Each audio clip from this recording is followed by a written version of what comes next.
السلام عليكم ورحمة الله وبركاته.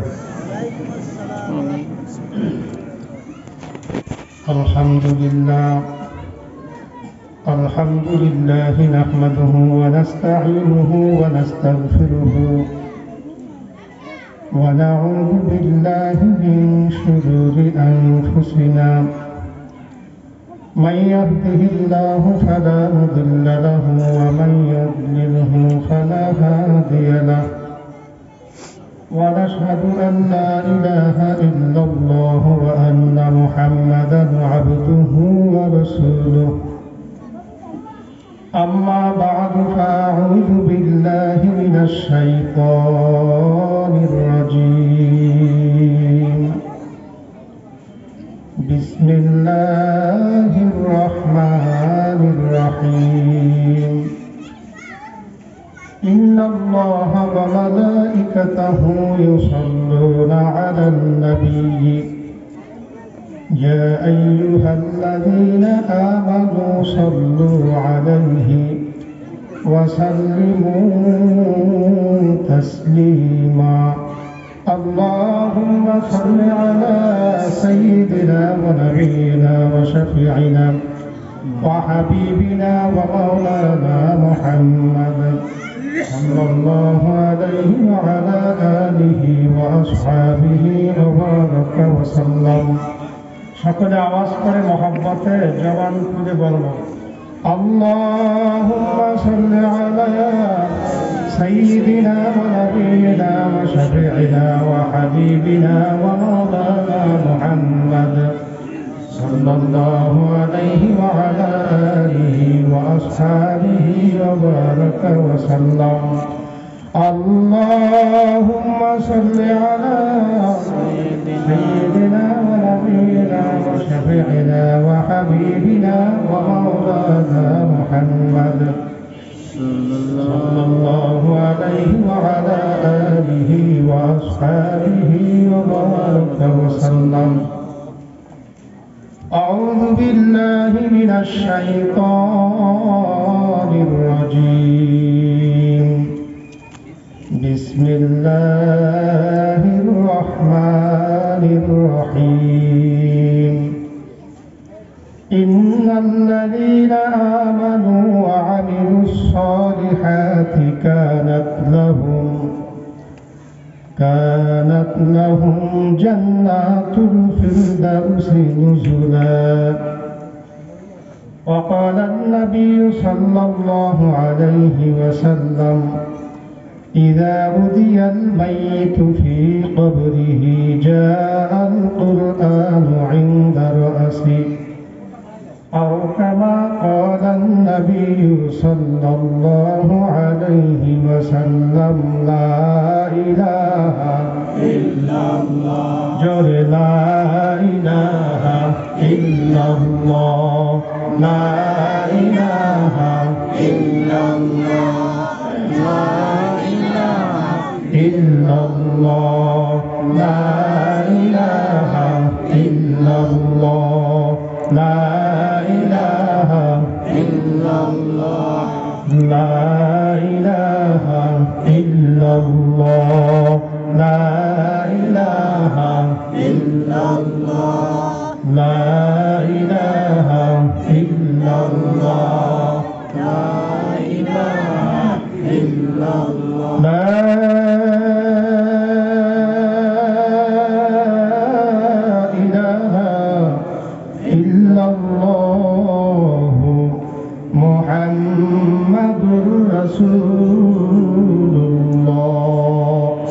সাল্লাল্লাহু আলাইহি ওয়াসাল্লাম সকলে আওয়াজ করে মহব্বতে বলবো আলহামদুলিল্লাহ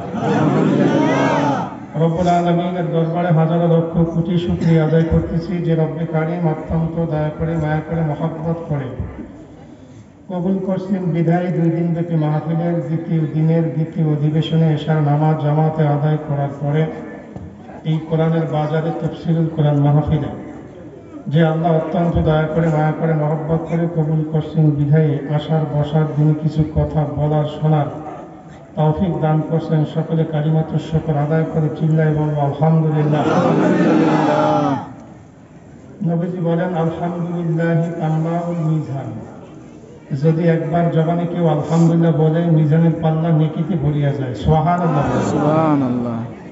রব্বুল আলামিনের দরবারে হাজারো লক্ষ কোটি শুকরিয়া আদায় করতেছি যে রব্বে কারীম এই ফিতনা ফাসাদের জমানায় ঈমান থাকবে কি থাকবে না ঠিক সেই মুহূর্তে বিভিন্ন বাসাবাড়ি থেকে, মহল্লা থেকে, এলাকা থেকে যাচাই বাছাই করে করে যে আল্লাহ নিয়ে আসলেন, শক্তির দ্বারা, ক্ষমতার দ্বারা, অর্থের দ্বারা না, যদি তাই হইতো এই মহল্লায় অনেক বড় বড় টাকা পয়সাওয়ালা মানুষ আছে কি নাই? আল্লাহ সবাইকে আসার সুযোগ করে দেন নাই, ঠিক হবে ঠিক। তো যে মালিক এদের মধ্য থেকে বাইচা বাইচা আমাদেরকে নিয়ে আসলেন, ওই মালিকের দরবারে আখরি বৈঠকে মোনাজাতে বলবো, মালিক যখন আপনি আমাদেরকে এই মজলিসে নিয়ে আসছেন, মাফ না করে কাউকে বাড়ি ফেরত দিবেন না, আমিন বলবো। রব্বুল আলামিনের দরবারে আরো বলবো, মালিক আপনি আমাদের সকলের জীবনের গুনাহ মাফ করে দিয়ে, আমিন। বাইরে মাহফিলকে উদ্দেশ্য করে পোস্টার, লিফলেট, মোবাইলে, মাইকিনে, হাটে, বাজারে, মুখে বিভিন্ন কায়দার দাওয়াত চলতেছিল, ঠিক কিনা? দাওয়াত পাওয়ার পরেও কিছু মানুষ মাহফিলকে উদ্দেশ্য করে আসছিল। কেউ রাস্তায় দাঁড়িয়ে আছে, কেউ চায়ের আড্ডায় আছে, কেউ টিভির সামনে বসে আছে, কেউ গল্প গুজবে লিপ্ত আছে কি নাই? যে আল্লাহ অল্প সময়ের জন্য হলেও কোরআনের এই মজলিসে, বেহেশতের বাগানে, জাকিরিন শাকিরিনদের মজলিসে, উম্মাতের জিম্মাদার ওলামায়ে কেরামদের মজলিসে যে আল্লাহ নিয়ে আসলেন, আর একবার বলবো আলহামদুলিল্লাহ। যে মজলিসটা আমরা আসছি, কোরআনের মজলিস, এই কোরআনের মজলিসটাকে বলা হয় আল্লাহ পাকের রাজ দরবার। সুবহানাল্লাহ। এটা হলো আল্লাহ পাকের রাজ দরবার। খুশি না বেজা? খুশি। সবাই খুশি? আমার কথা কি বোঝা যায়? এই সাউন্ড মিষ্টি করো, একটু মিষ্টি করো সাউন্ডটা, ক্লিয়ার রাখো। তো যার রাজ দরবারে আসছি সে কেমন? যার রাজ দরবারে আসছি, এটা হলো আল্লাহ পাকের রাজ দরবার, সে কেমন? মুসা নবী আলাইহিস সালাতু ওয়াস সালামের জামানায় কাগুন ছিল। মুসা নবীরে মানত, কিন্তু খুব ডিস্টার্ব করতো, জ্বালাইতো। সমাজে কিছু এরকম কুলাঙ্গার আছে না? মসজিদ, মাদ্রাসা, আলেম, ওলামা, পীর, মাশায়েখ, হক্কানি ওলামায়ে কেরাম, ওয়াজ মাহফিল, কোরআনের তাফসীর সহ্য করতে পারে না, আছে না নাই? সবাই কেন আছে না নাই? এরা কারা? এরা হলো আবু জেহেলের নাতিপুতি, ঠিক না? ঠিক। আবু জেহেলের নাতিপুতি সমাজে এখনো আছে না নাই? কোরআন সহ্য করতে পারে না, আলেম ওলামা সহ্য করতে পারে না, মসজিদ দেখতে পারে না, মাদ্রাসা দেখতে পারে না, তলবে আলেম দেখতে পারে না। দেখবেন হুজুরের তো রাস্তা দিয়ে হাইটে যায়, কিছু বদমাইশ আছে, একেবারে কিছু যদি নাও বলতে পারি, একটু বলবে হুজুর খায় খেজুর, বলে কি বলে? একেবারে কিছু যদি না পারে, একেবারে একটু বলবে হুজুর খায় খেজুর, কি বলে কি বলে? আছে না নাই? এই এলাকায় সব ভালো, এই এলাকার কথা বলছে, অন্য মহল্লার কথা বলতেছে। তো সিদ্দিক আকবর, যেতে মনে পড়ছে হুজুর খেজুর, এই জন্য একটু বলতেছি ঘটনাটা, বিরক্ত হইতেছেন? আবু বকর সিদ্দিক রাদিয়াল্লাহু তাআলা আনহু রাস্তা দিয়ে হাইটে যাইতেছে, দুই বেঈমান। আবু বকর সিদ্দিক রাদিয়াল্লাহু তাআলা নরম মানুষ, মানুষের পিঠে হাত বুলাইয়া চলন না মানুষ, খুব নরম তবিয়তের লোক। তো বেঈমান দুইটা দেখে বলতেছে টিসকানি মারে, কি হুজুরকে দেখ লাগবে টিসকানি মারে না? তো সিদ্দিক আকবরকে দেখা বেঈমান কাফের বলতেছে, এতদিন জানতাম মুসলমান ফকির, এখন দেখি মুসলমানের আল্লাহ ফকির, মুসলমানের নবীও ফকির। নাউজুবিল্লাহ। তো সিদ্দিক আকবর নরম মানুষ তো, কিছু বলে না, মানে আমরা বলি না কিরকম গা কামড়াইয়ে খামি দিয়ে রয়েছি, কিছু বলে না। তো সিদ্দিক একবার প্রথম শুনলে কিছু বলেন, এখন বেঈমান দেখতেছে লড়ে সরে না, আর একবার একটু খোসা মারে। তো বেঈমান বলতেছে এতদিন জানতাম, আবার বলতেছে মুসলমান ফকির, মুসলমানের আল্লাহ ফকির, মুসলমানের নবীও ফকির। নাউজুবিল্লাহ। তো একবার, দুইবার, তিনবারে মুসলমান আর সার দেয় না, ঠিক না বা ঠিক? ধাপ কইরা লাগাই দেয়, কতক্ষণ ঠিক না বা ঠিক? তো বেঈমান আবার তৃতীয়বার বলতেছে এতদিন জানতাম মুসলমান ফকির, মুসলমানের আল্লাহ ফকির, মুসলমানের নবীও ফকির। এই কথা বলতে দেরি সিদ্দিক আকবর ডান হাতটা উঁচা করে ধাম করে একটা মাইরে দিচ্ছে। এক থাপ্পড়ে বেঈমান কাফের যায় রাস্তার ওই পাশের ডেরেঙের ওই পারে কইরা, মানে ওইরা মনে হয় যেন মরার একটা ভান করে বৈশা গেছে। তো সিদ্দিককে একবার চাইছে, দেখে যে ওইভাবে কইরা আছে, কোনো নড়াচড়া নাই, উনি আর একটা মারবে এই জন্য পজিশন ধরে দাঁড়াই রয়েছে যে উঠলে আর একটা দেবে, এক থাপ্পড়ই কায়। তো এখন দেখে ওঠে না, নড়াচড়া করে না। এখন আবু বকর সিদ্দিক অনেকক্ষণ দাঁড়াই রয়েছে, ওঠে না। তো তিনি চিন্তা করছেন মরাটা নাই, মাইরে লাভ যায়, এটা মনে হয় ভাই না চলে যায়। তো বেইমান আসলে মরে নাই, চাপকে দিয়ে রয়েছে ভয়। তো সিদ্দিক একবার চলে গেছে, ওই বেইমান দেখে আস্তে আস্তে যাইতেছে, যে দূরে চলে গেছে, ওই বেইমান উঠে অন্য রাস্তা দিয়ে নবীর দরবারে গেছে। কারণ বেইমান জানে যদিও নবীরে মোহাম্মদ স্বীকার করতো না, নবী কইলা মানতো না, কিন্তু জানে যে মোহাম্মদ হলে ইনসাফওয়ালা নবী। ঠিক না ঠিক কথাগান, ঠিক না ঠিক? আমাদের দেশের ওই কুলাঙ্গার নেতাদের মতো না, যে অপরাধ করছে থানায় ফোন লাগাই দেয়, এই ওসি স্যার এটা কিন্তু আমার, ব্যাপারটা দেখুন সন্ধ্যার পরে আসতেছি, এই লইয়া না, এটা ঠিক না ঠিক? কিন্তু বেঈমান নবীরে নবী স্বীকার করে না, কিন্তু জানে যে নবী হলে ইনসাফওয়ালা নবী। নবীর দরবারে চলে গেছে, যাই বলতেছে মুহাম্মদ, সবাই বলেন সাল্লাল্লাহু আলাইহি ওয়াসাল্লাম। দেখেন আপনি তো আবু বকরের সিদ্দিক উপাধি দিয়ে নেই বলেন, সেই বলেন, দেখেন আপনার সাহাবী আবু বকর আমাকে থাপ্পড় মাইরা গাল ফুলাইয়া দিয়েছে, উঁচা কইরা দিয়েছে। তো নবীজি বলে খবর কি আবু বকর দেশে নাকি ওমার দেশে? কারণ নবীজি জানে যে আবু বকর নরম মানুষ, এবার খবরও দিতে পারে। নবীজি জিজ্ঞাসা, থাপ্পড় কি আবু বকর দেশে নাকি ওমার দেশে? বলে না, শোনেন আমি ওমার কেউ চিনি, আবু বকর কেউ চিনি, থাপ্পড় আপনার আবু বকর দেশে। তো নবী তো ইনসাফওয়ালা নবী। নবী বলতেছে ঠিক আছে, সাহাবায়ে কেরামদেরকে বলতেছে আবু বকরকে ধরে নিয়ে আসে। তো আবু বকরকে ধরে নিয়ে আসছেন, আইসা দেখে ওই বেঈমান দুইটা বসা। তো নবীজি জিজ্ঞাসা, আবু বকর? বলে জি। বলে তুমি থাপ্পড় মারছো? তো সিদ্দিক আকবর বলতেছে নবী শোনেন, এই বেঈমান আমাকে ফকির বলছে, আমারটা মাফ করে দিছে, কিন্তু আপনাকে ফকির বলছে, আপনাকে আমি নিজের জীবনের চেয়েও বেশি ভালোবাসি, সহ্য করতে পারেন আপনাকে কেউ গালি দিলেন, এই বেঈমান আপনাকে ফকির বলছে, সেইটা লাগাইয়া দিছি, আল্লাহকে ফকির বলছে সেইটা এখনো বাকি আছে, অনুমতি দিলে সেইটাও দিয়ে দেবো। সুবহানাল্লাহ। তো নবীজি বলে, ও কাম তাইলে তুমিই ঘটাইছো। আল্লাহু আকবার বলে কাজ তুমিই ঘটাইছো। বলে নবী আল্লাহ আল্লাহকে ফকির বলে গালি দিয়েছে, বেঈমান অনুমতি দেন বাকিটাও লাগাইয়া দেন। বলে কি গালি দিয়েছে? বলে ও বলছে মুসলমান ফকির, মুসলমানের আল্লাহ ফকির, মুসলমানের নবী ফকির। বলে তোমার কোনো সাক্ষী আছে? সিদ্দিক আকবর, তোমার কোনো সাক্ষী আছে? বলে ইয়া নবী আল্লাহ আমার সাক্ষী আল্লাহ। জোরে কোন সুবহানাল্লাহ। বলে শোনো আবু বকর শোনেন, শরীয়তে ইসলাম হলো দুনিয়াতে বিচার করতে হলে সাক্ষী প্রমাণ রেডি রাখতে হবে, উপস্থিত থাকতে হবে। তোমার সাক্ষী আছে? বলে না আমার কোনো সাক্ষী নাই। বেঈমান তোমার সাক্ষী আছে? বলে হ্যাঁ, এই যে আমার সাথেরটা। তো বেঈমান দাঁড়ায় বলে ইয়া নবী আল্লাহ আবু বকর এখনো মিথ্যা বলছে। নাউজুবিল্লাহ বলে। বলে কি হয়েছে বলো? বলে শোনেন, আমি বেঈমান জানে যে নবীকে কেউ গালি দিলে সে ছাড় দেয়, ইনসাফওয়ালা নবী। তো বেঈমান দাঁড়ায় বলে ইয়া নবী আল্লাহ মুহাম্মদ শোনেন, আমি আল্লাহকে গালি দেই নাই, মুসলমানকে গালি দিয়েছি, আপনাকে গালি দিয়েছি, আল্লাহকে দেই নাই। কারণ আল্লাহকে গালি দিলে নবী সহ্য করতে পারবে না, ওর বিচার হবে। এজন্য বলে আমি আল্লাহকে গালি দেই না, আপনাকে দিয়েছি। তো আপনাকে দিয়েছি সেই বিচার তো আবু বকর করেই ফেলেছে, এইটাও মনে মনে ভাবতেছি।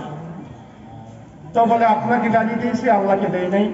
তো বলে আবু বকর তোমার সাক্ষী কি? বলে আমার কোনো সাক্ষী নাই। বলে আগামীকালকের ফজরের পরে মসজিদে নববীতে তোমার বিচার করা হবে।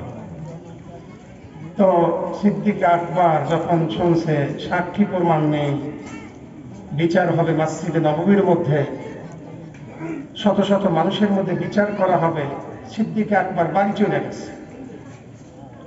বাড়ি চলে গেছে, যায়া রাত্র হয়ে গেছে। আবু বকর সিদ্দিক বলে বিবি আজকের একটু আমাকে আলাদা থাকতে দাও, তোমরা সবাই আলাদা ঘুমায় যাও। বলে কেন, কি হয়েছে? বলে না কোনো কথা বললো না, আজকের একটু আমি আলাদা থাকবো।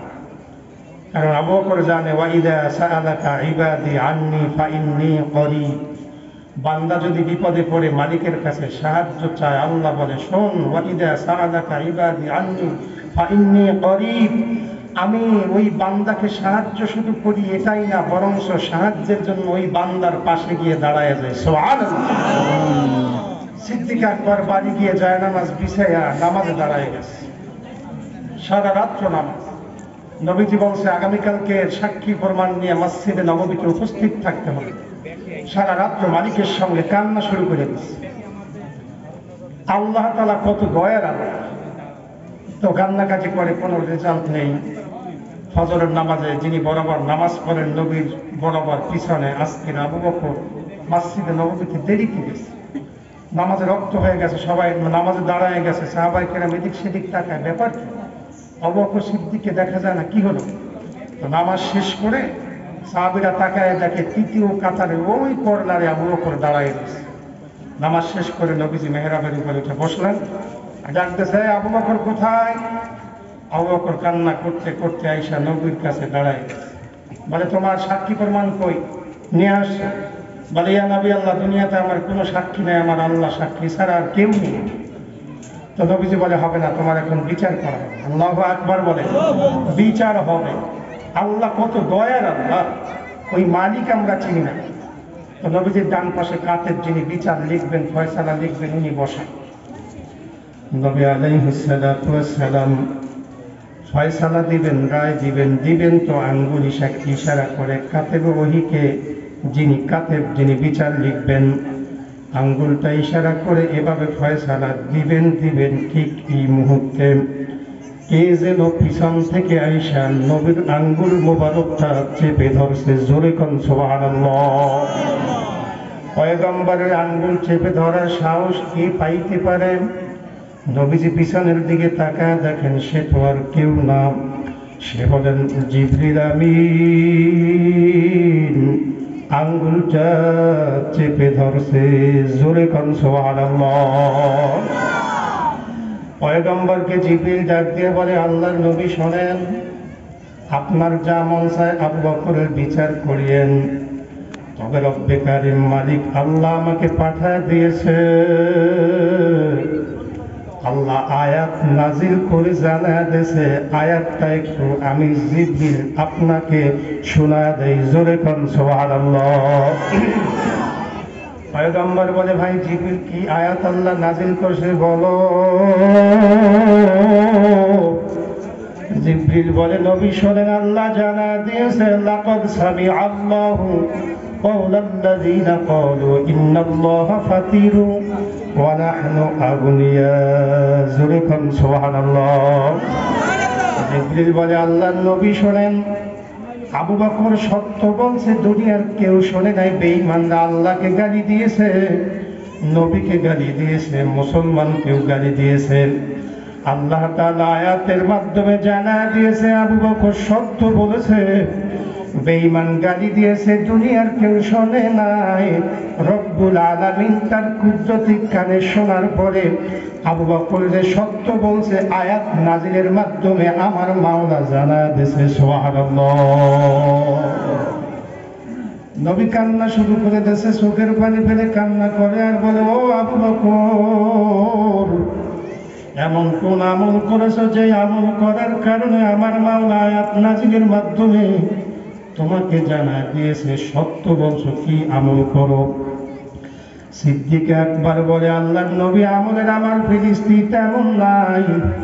ওই রাতের বেলা গভীর রাত্রে আমি জায়নামাজ বিছাইয়া মালিকের কুদরতি কদমে কপালটা লাগায়া মালিককে ডাক দিছি, মালিক দুনিয়াতে আমার কোনো সাক্ষী নাই, বেঈমান কাফেররা গালি দিয়েছে, তুমি ছাড়া আমার আর কেউ নেই। ওই কান্না করে করে মালিকের দরবারে চোখের পানি ফেলা বলার কারণে হয়তো রব্বুল আলামিন আমার চোখের পানি কবুল করেছে। এই কারণে আমার মাওলা আয়াতের মাধ্যমে জানায় দিয়েছে বেঈমান গালি দিয়েছে। সুবহানাল্লাহ। এই জন্য মালিক চেনা দরকার, রব চেনা দরকার। কি কথা ঠিক না ঠিক? তো যে কথা বলতেছিলাম, এটা হলো আল্লাহ পাকের রাজ দরবার। কার রাজ দরবার? আল্লাহর রাজ দরবার। যার রাজ দরবারে আসছি সে কেমন, এটা বলার জন্য। মুসা নবী আলাইহিস সালাতু ওয়াস সালামের জমানায় কারুন ছিল খুব নিষ্ঠার জ্বালাই। তো এই কারুন পরিকল্পনা গ্রহণ করছে যে মুসা নবীকে কিভাবে বেইজ্জতি করা যায়, কেমনে বেইজ্জতি করা যাইতে পারে।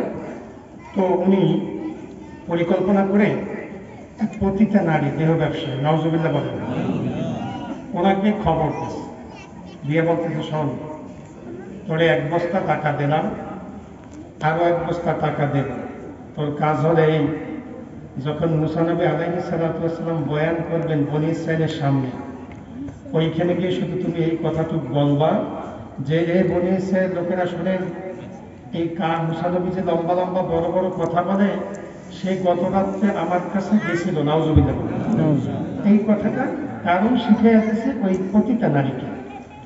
তো মহিলা চিন্তা করছে, দেহ ব্যবসা করে 2-4 টাকা পাই, 1 বস্তা টাকা, তখনকার 1 বস্তা টাকা এখন তো কয়েক কোটি টাকা, ঠিক না? তো চিন্তা করছে এতগুলো টাকা আরো 1 বস্তা দেবে, যা মাগার চলে যায়। তো চলে গেছে। মুসা নবী আলাইহিস সালাতু ওয়াস সালাম বয়ান করতেছে বনী ইসরাইলের মধ্যে। তো মহিলা গিয়ে টাকার বস্তা নিয়ে পিছনে বসছে। যখনকার যিনি নবী ছিলেন তখন তিনি ছিলেন গোটা দুনিয়ার মধ্যে সবচেয়ে বড় সুন্দর, সুবহানাল্লাহ। তো টাকার বস্তা নিয়ে বসছে। মহিলা যাইয়া মুসা নবীর সুন্দর চেহারা দেখা, নুরানি চেহারা দেখা হাঁ করে তাকাইয়া মনে মনে কালেমা পড়ে মুসলমান হয়ে গেছে। সুবহানাল্লাহ বলেন, নারায়ে তাকবীর, কালেমা পড়ে মুসলমান হয়ে গেছে। তো কারুন স্টেজে বসা, মুসা নবী বয়ান করে। এখন কারুন ওই মহিলার দিকে তাকাই রয়েছে, মহিলা কোনো কথা বলে না, শুধু হাত করে তাকাই রয়েছে।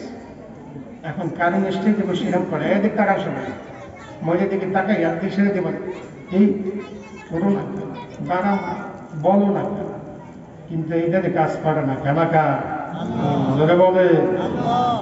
কারণ চিন্তা করছে, মিশন তো ব্যর্থ হয়ে যেতেছি, এতগুলো টাকা দিলাম, কারণ সহ্য করতে না পাইলে স্টেজ থেকে নামছে, নাইমে যায় মহিলার পাশে বসছে, বৈশা খোঁজছে বসে বসে, দাঁড়া, ওঠ, বল, তাড়াতাড়ি বল, মুসল্লি করে বেইজ্জতি করা লাগবে।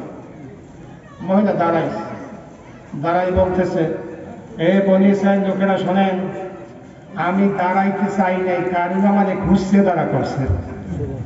সোয়াল্লাহ কইবেন না, আমি দাঁড়াইতে চাই নাই, কারণ আমাদের ঘুষছে দাঁড়া করছে। বলে, শোনেন, এই কারণ আমাদের 1 বস্তা টাকা দিয়েছে, আরো 1 বস্তা টাকা দেবে। আমাকে এই কথা বলতে শিখে দিয়েছে যে এই মুসা নবী গত রাত্রে আমার কাছে গেছে, আসলে না, মুসা নবী জীবনেও আমার কাছে যায় নাই, এই কারণ মাঝে মধ্যে যায় এবং গত রাত্রে সে আমার কাছে গেছে। আল্লাহু আকবার। এই কথা বলার পরে মুসা নবী যখন শুনছে, মুসা নবী হলো সমস্ত নবীদের মধ্যে রাগী নবী, জ্বালানি নবী। আজরাইল সেদিন কবজ করতে যান, কবজ করতে আসার ধরন পছন্দ নয়, এক খাবর একটা দিয়ে চলতে একটা বল। আজরাইল আল্লাহর কাছে গেছে, আল্লাহ বলে, জি, কার কাছে বাড়াইছেন? কয় দেখে আপনার নবী মুসা খাবর দিয়ে চলতে বন্ধ করে দিচ্ছে।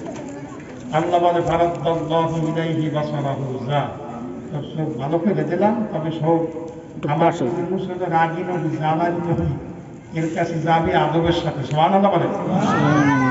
যেই নবী মুসা আজরাইলের থাপড় দিয়েছে, তার ব্যাপারে এত বড় কথা, মেজাজটা গরম হয় না? কি হয়, কি হয় না?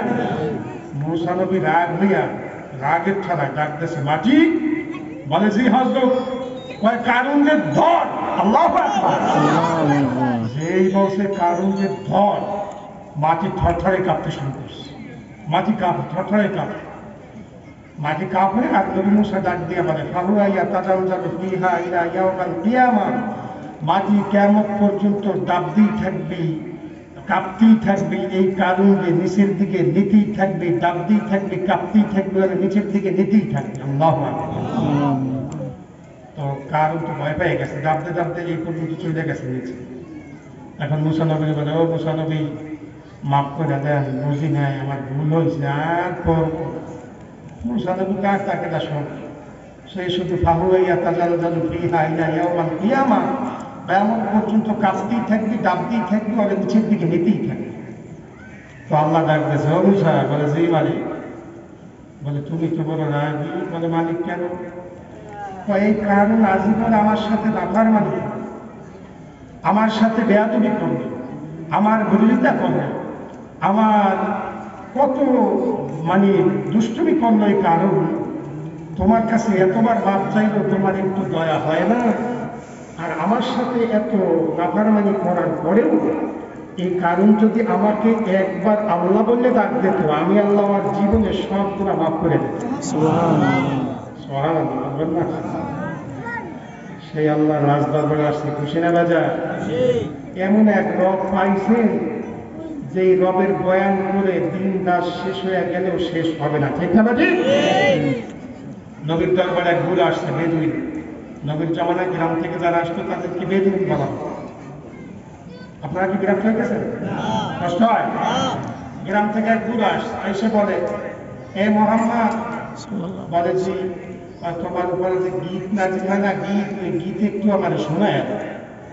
তো নবীজি বলে, এদিকে আসো। এইগুলা কি হয়েছে? তো গ্রাম থেকে আসছে তো ভালো ভাষা পারে, বলে ওই যে কোরআন নাজিল হয় সেইটা শুনতে চাও? বলে হ্যাঁ। ওই যে গীত নাজিল, উনি বলে ওনার ভাষায় গীত। তো এর একটু আগে নবীজির উপরে সূরা ইখলাস নাজিল হয়েছে। সুবহানাল্লাহর আওয়াজ নাই?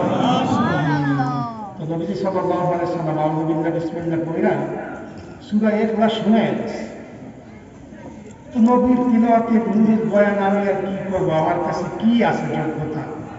তো এত সুন্দর চমৎকার নবী তিলাওয়াত করছে, তিলাওয়াত শুনা পুরো ভিতরে নূর পয়দা হয়ে গেছে। সুবহানাল্লাহ।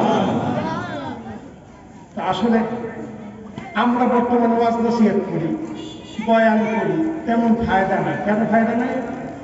ওই যে ভিতরের অবস্থা ভালো না। ঠিক হবে? ঠিক। আগেকার আমাদের মুরব্বীদের দেখতাম বক্তা দাওয়াত থেকে বক্তার আমল দেখি, ঠিক হবে? আর এখন বক্তা দাওয়াত দেয় ইউটিউব দেখি। কথা কেন? কে কত বেশকি দিতে পারে, গান গাইতে পারবে, এই যে করতে পারবে, সেই যে করতে পারবে, এই যে কিছু বক্তা দাওয়াত। কিন্তু আগে মুরব্বীরা দাওয়াত থেকে বক্তার আমল দেখি, জানতেন, শুনতেন। এরপরে আর এখন দেখবেন সুরের ঝঙ্কার, এই বেশকি বুসকি দেয়, ড্যান্স দেয়, গান গায়, কত কায়দা করে। এইটাই খুশি মানুষ, এইখানে বক্তা দেওয়া। যে কারণে আসলে এইটা আবার ফতুয়া দিচ্ছি না, বর্তমানে ওয়াজ মাহফিল ঠিকই বাড়ছে, কিন্তু আমলি মানুষ ওইরকম বাড়তেছে না। কি কথা ঠিক না? কালকের মাহফিলে গেছি নুরাল, ওইখান থেকে রাত্রে আসি না, মসজিদের পাশে ইমাম সাহেবের রুমে থাকছি। অনেক লোক মাহফিলে আলহামদুলিল্লাহ তো বয়ান শুনছে। এখন সারা রাত শুনবে, আল্লাহ সারা রাত বয়ান শুনবে। তো ফজরের নামাজে মসজিদে গেলাম, মুসল্লি মাত্র 2 কাতার। কয় কাতার? 2 কাতার। তার মানে মাঠ ভরা মানুষ বয়ান শুনবে, সারা রাত শুনবে, ফজরের নামাজে মুসল্লি নেই। কেন নাই? ওই যে বয়ান আমরা ঠিকই করি, কিন্তু ভিতরে নূর নাই, আমল ওইভাবে নাই, যে কারণে মানুষের ফায়দা হয় না। ঠিক না? ঠিক। আমাদের বয়ানে ফায়দা কি? নবীজি সূরা ইখলাস শুনাইছে, ওই বুড়ার ভিতরে নূর পয়দা হয়ে গেছে। বুড়া লাভ দিয়ে দাঁড়াই গেছে, লাভ দিয়ে বলে, দাঁড়াই বলে, ইয়া নবী আল্লাহ, নি'মাল ইলাহু ইলাহুনা, এমন এক রব পাইছি, আল্লাহ পাইছি, আল্লাহ বড় চমৎকার। জোরে কোন সুবহানাল্লাহ। নবীজি বলে, এই বুড়া আল্লাহ চমৎকার, কি হয়েছে কি তোমার বলো দিক? বলে নবী আল্লাহ বড় চমৎকার। বলে কেন চমৎকার? বলে ইয়াকবালুল ইয়াসির ওয়া ইউতিল জাযীর, এমন একবার আল্লাহ পাইছি, এতটুকু নেয় আমাদের থেকে, এতখানি দেয়। জোরে কোন সুবহানাল্লাহ। বলে এমন এক আল্লাহ পাইছি, এতটুকু নেয় আমাদেরকে, ঝুলি বইরা থলি বইরা এতখানি দেয়। তো নবীজি বলে কি দেয় আর কি নেয় কও? বলে নবী কেন? আমরা একবার যদি সুবহানাল্লাহ, আল্লাহ পাক আমাদের মিজানের এক পাল্লা নেকিতে ভরিয়ে দেয়। সুবহানাল্লাহ। একবার বলি আলহামদুলিল্লাহ, উভয় পাল্লা আল্লাহ নেকিতে ভরিয়ে দেয়। সুবহানাল্লাহ। বলি ইয়াকবালুল ইয়াসির ওয়া ইউতিল জাযীর, এতটুকু নেয়, এতখানি দেয়। ঠিক না ভাই? ধরে গান ঠিক না ভাই? ওই আল্লাহকে যদি কেউ ধরতে পারে, আল্লাহকে যদি কেউ মানতে পারে, আল্লাহকে যদি কেউ ভয় করে, আল্লাহ বলে ওই বান্দাকে আমি আমার কাছে টেনে নিই। সুবহানাল্লাহ। এজন্য ভিতরে আল্লাহ পাকের ভয় থাকা দরকার। আর আল্লাহ পাকের ভয় তখনই আসবে যখন আল্লাহ পাকের জিকির থাকবে, কোরআনের সাথে সম্পর্ক থাকবে, কোরআনকে মহব্বত করবে, নবীর আদর্শ যার মধ্যে থাকবে, ওই বান্দার কলবের মধ্যে আল্লাহর ভয় পয়দা হয়ে যাবে। ঠিক না ঠিক? এই জন্য আল্লাহ পাকের ভয় যার মধ্যে আছে, আল্লাহ বলে যে এই বান্দার মধ্যে আমি মাওলার ভয় আছে, তাকওয়া আছে, ওই বান্দার সমস্ত কাজের জিম্মাদারি আমি মাওলা নিজে নিয়ে আনি। জোরে খান সুবহানাল্লাহ।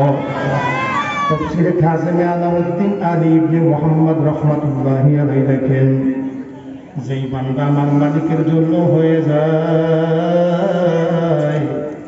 ওই বান্দা বান্দির জন্য সমস্ত মাখলুক আল্লাহ গোলাম বানায় দেয়। জোরে কান সুবহানাল্লাহ। তাফসীরে কাযিমে আলাউদ্দিন আলী ইবনে মুহাম্মদ লেখেন, আমরা রাতভর বয়ান শুনি, বয়ান শোনার পরেও আমাদের মধ্যে আমলের কোনো তারাক্কি পাওয়া যায় না। ইহুদির কন্যা শুধু এটুক বয়ান শুনছে, মুসলমানদের থেকে এই বয়ান শুনছে। কি বয়ান? বিসমিল্লাহ বললে আল্লাহ নাজাত দেয়, বিসমিল্লাহ বললে আল্লাহ বরকত দেয়, বিসমিল্লাহ বললে আল্লাহ কিয়ামতে মাফ করে দেবে। জোরে কান সুবহানাল্লাহ।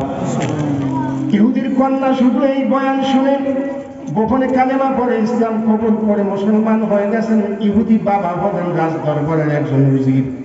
তাফসীরে কাযিমে আলাউদ্দিন আলী লেখেন, বাবা হলেন রাজ দরবারের একজন উজির, মেয়ে হলেন একজন ইহুদি, কিন্তু গোপনে কালেমা পড়ে ইসলাম কবুল করছেন।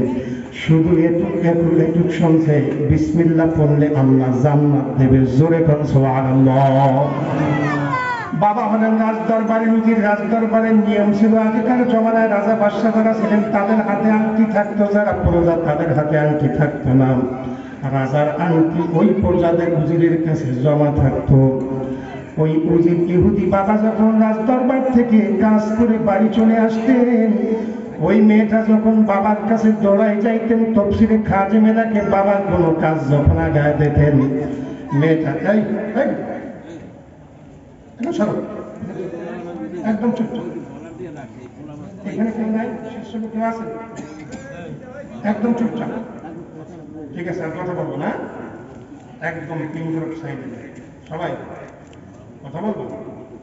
যদি কথা বল ধৈর্য আনলে কিন্তু এই চেয়ারে বসাই থেকে বয়ান করা যাবে। পারবি? কি সবাই পারবি?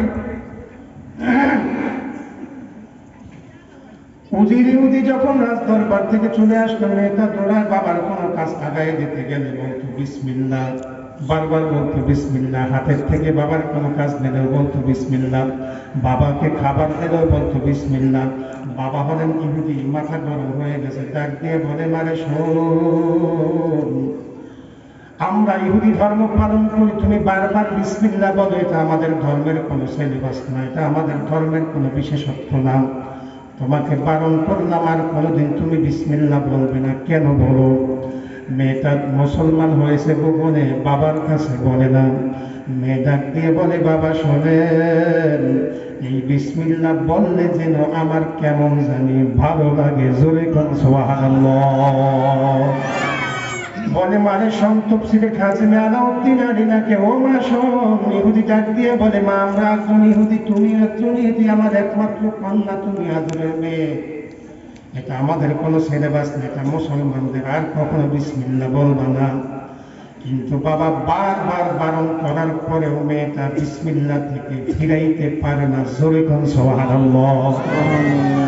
কি করা যায়? মেয়েকে হাত দিয়ে মারাও যাবে না, এত হুমকি ধামকি দেওয়ার পরে মেয়েটা বিসমিল্লাহ বলার থেকে ফিরে না। রাজ দরবারের নিয়ম ছিল, রাজার আংটি উজিরের কাছে থাকবে। রাজ দরবারের নেম প্লেটে লেখা রয়েছে, এই রাজার আংটি যার মাধ্যমে হারিয়ে যাবে, তাফসীরে কাযিমে লেখে, যার মাধ্যমে হারিয়ে যাবে ওই ব্যক্তিকে শিরচ্ছেদ করা হবে, ফাঁসির কাষ্ঠে ঝুলাইয়া মারা হবে। ওই উজির ইহুদি চিন্তা করলেন, আমার একমাত্র কন্যা, নিজের হাতের দ্বারা তো মারা যাবে না, কিন্তু পরিকল্পনা গ্রহণ করলেন, রাজার দরবারে বসে আমার আংটি আমার কাছে থাকে, অফিস সেরে যখন আমি বাসায় চলে যাব, আংটিটা নিয়ে আমার মেয়ের হাতের মধ্যে দেবো। আমি তাকায় তাকায় দেখবো আমার মেয়ে আংটিটা কোথায় রাখে। ওইখান থেকে আংটিটা আমি রাতের বেলা যখন আমার মেয়েটা ঘুমায়া যাবে, ওখান থেকে আমি আংটিটা সরায়া নদীর মধ্যে ফেলায় দেব। এই পরিকল্পনা গ্রহণ করে রাজ দরবারে বসে অফিস শেষ করে আংটি নিয়ে বাড়ি গেলেন। গিয়ে মেয়েটাকে ডাক দিয়েছে, মা তুমি কোথায়? মেয়েটা দৌড়ে আসছে, বলে, বাবা আমি তো এই আংটিটা এনে মেয়ের হাতে দিয়েছে, দিয়ে বলে, মানে শোন, আংটিটা নিয়ে সাইরা রাখো, আগামীকালকে সকালবেলা যখন অফিসে যাব তখন আংটি চাইব, তখন তুমি দিয়ে দিবা। মেয়েটা ডাক দিয়ে বলে ইনশাআল্লাহ বাবা দেব আমি, সুবহানাল্লাহ বলে। বাবা ডাক দিয়ে বলে মেয়েটা আংটিতে বিসমিল্লাহ বলে হাতের থেকে নিল, আবার ইনশাআল্লাহ বলল। ভালো কাজের শুরুতে বিসমিল্লাহ, কাজটা শেষ হলে আলহামদুলিল্লাহ, ভবিষ্যতে করবো ইনশাআল্লাহ। এই তিনটা গুণ যার মধ্যে পাওয়া যাইবে, রব্বুল আলামিন বলে দুনিয়ার বান্দা বান্দি শোন, এই তিনটা গুণ আমি যার মধ্যে আমি মাওলা পাবো, ওই বান্দার সমস্ত কাজের জিম্মাদারি আমি মাওলা নিজে নিয়ে নিজরে কম। সুবহানাল্লাহ। মেয়েটা বিসমিল্লাহ বলে আংটিটা হাতের থেকে নিল। বাবা মনে মনে বলে তোমার এই শেষ বিসমিল্লাহ, আর কোনোদিন বলতে পারবা না। মেয়েটা হাসে আর বলে বাবা যত পরিকল্পনা করো জীবনে কোনোদিন দেখি নেই, রাজদরবারে আংটি এই না আমার হাতে দেও, কিন্তু কেন দেশ আমি কিছুই জানি না। হেফাজতের মালিক আল্লাহ, জোরে কর সুবহানাল্লাহ। বারবার আমার মাওলার নাম মুখে নেয়, বিসমিল্লাহ বলে কাজ করে, ইনশাআল্লাহ বলে, এভাবে করে বুঝির এগুদি বড় গরম হয়ে যাইতেছে।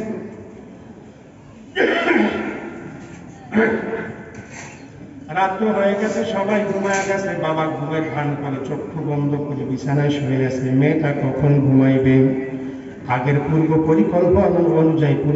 পরিকল্পনা অনুযায়ী আংটিটা নিয়ে নদীর মধ্যে ফালায় দেবে। মেয়ে যখন ঘুমায় গেছে, তফসিরে খাজেমে আলাউদ্দিন আলী লেখেন মেয়ে ঘুমায় গেছে, বাবা ওখান থেকে আংটিটা নিয়ে বাড়ির পাশে নদীর মধ্যে ফালায় দিয়েছে। মেয়েটা গভীর ঘুমের মধ্যে আছে, বাবা ওইসা গভীর রাত্রে ঘুমায় গেছে। সকালবেলা সজাগ হয়েছে, দুইজন জায়গা গেছে। দরজার সামনে একজন জেলে আইসা জোরে ডাক দিয়েছে, নদীতে জাল দিয়ে মাছ ধরত। জেলে আইসা ডাক দিয়া বলে উজির সাহেব বাড়ি আছেন নাকি? বলে জি। কারা তোমরা? বলে আমরা জেলে। আল্লাহু আকবার। বলে কেন চলে আসছো, কোথা থেকে আসছো? বলে উজির সাহেব আমরা দীর্ঘ 1 মাস পর্যন্ত নদীর মধ্যে জাল দিয়ে মাছ ধরার চেষ্টা করি, 1 মাস পর্যন্ত কোনো মাছ পাই না। গত রাত্রে আমরা নিয়াত করে এই নদীর মধ্যে জাল পাওয়ার জন্য, মাছ ধরার জন্য নামছিলাম। আর এই নিয়াত করছি আজকের যেই মাছটা নদীর মধ্যে পাবো, সবচেয়ে যেই বড় মাছটা আজকের পাবো, এই মাছটা আমরা উজিরকে গিফট করবো, উজিরকে প্রদান করবো। জোরে কোন সুবহানাল্লাহ। কষ্ট হইতেছে আপনাদের? তাফসীরে খাজেমে আলাউদ্দিন আলী ইবনে মুহাম্মদ রাহমাতুল্লাহি আলাইহি লেখেন ওই জেলেরা এসে বড় একটা মাছ যখন উজিরের হাতের মধ্যে দিল, বলে তোমরা কই পেয়েছো? বলে নদীর মধ্যে আমরা পেয়েছি, জাল দিয়ে মাছ ধরতেছিলাম, নিয়াত করেছি বড় মাছটা আপনাকে দেবো, এইটা আপনি নেন, আপনাকে আমরা গিফট করলাম। উজির বড় খুশি হয়ে গেছে, মাছটা নিয়ে মেয়ের হাতের মধ্যে দিয়েছে। মেয়ে বিসমিল্লাহ বলে মাছটা হাতের মধ্যে নিয়েছে। সুবহানাল্লাহ। বাবা বলে মেরে শোন, সকালবেলা তাড়াতাড়ি মাছটা কাটবি, রান্না করবি, খেয়ে দে, রাজদরবারে বাদশার দরবারে চলে যাব। আর বাদশা আজকে তোমাকে দাওয়াত করেছে, তোমাকেও যেতে হবে। মেয়েটা ডাক দিয়া বলে ইনশাআল্লাহ বাবা আমি যাব, রাজি আছি। সুবহানাল্লাহ বলে। এবার মেয়েটা গিয়া দা বটি নিয়া বিসমিল্লাহ বলে মাছটা কাটা আরম্ভ করছে। মাছের মাথাটা কাটলেন, আলাদা করলেন, পেট কাটলেন। যখন পেটটা কাটা হলো, পেটের দিকে তাকা দেখো ওই যে বাবা রাজদরবার থেকে আংটি, বাদশার আংটি আইনা মেয়ের হাতের মধ্যে দিয়েছিল, মাছের পেটের মধ্যে ওইভাবে একটা আংটি দেখা যায়। সুবহানাল্লাহ। মেয়ে চুপচাপ কোনো আওয়াজ করে না, দৌড়ে যেখানে মেয়ে ওই যে বাবা আইসা আংটি দিয়েছিল ওখানে দৌড়ে গেছে। যায় দেখে বাবা যে আংটিটা দিয়েছে ওই আংটিটা দেখা যায় না। জোরে কোন সুবহানাল্লাহ। লা ইলাহা ইল্লাল্লাহ। জোরে লা ইলাহা ইল্লাল্লাহ।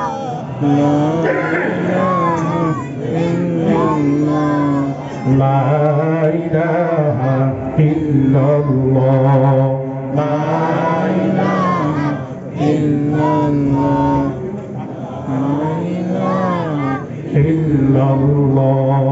লা ইলাহা ইল্লাল্লাহ।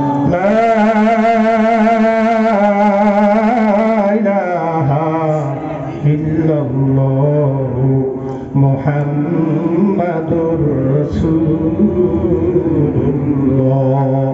সাল্লাল্লাহু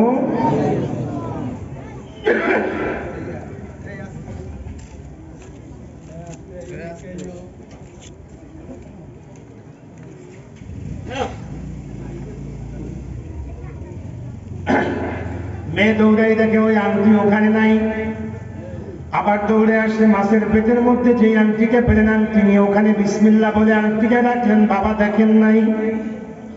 মাছ রান্না হয়ে গেছে, খাবার দাবার রেডি হয়ে গেছে, সকাল বাড়লো, বাবার কাছে দৌড়াই গিয়ে বলে, বাবা জেলেরা যেই মাছটা দিয়ে গেছে মাছটা করলাম, রান্না করলাম, সুন্দরভাবে পাক করলাম, তাড়াতাড়ি খান।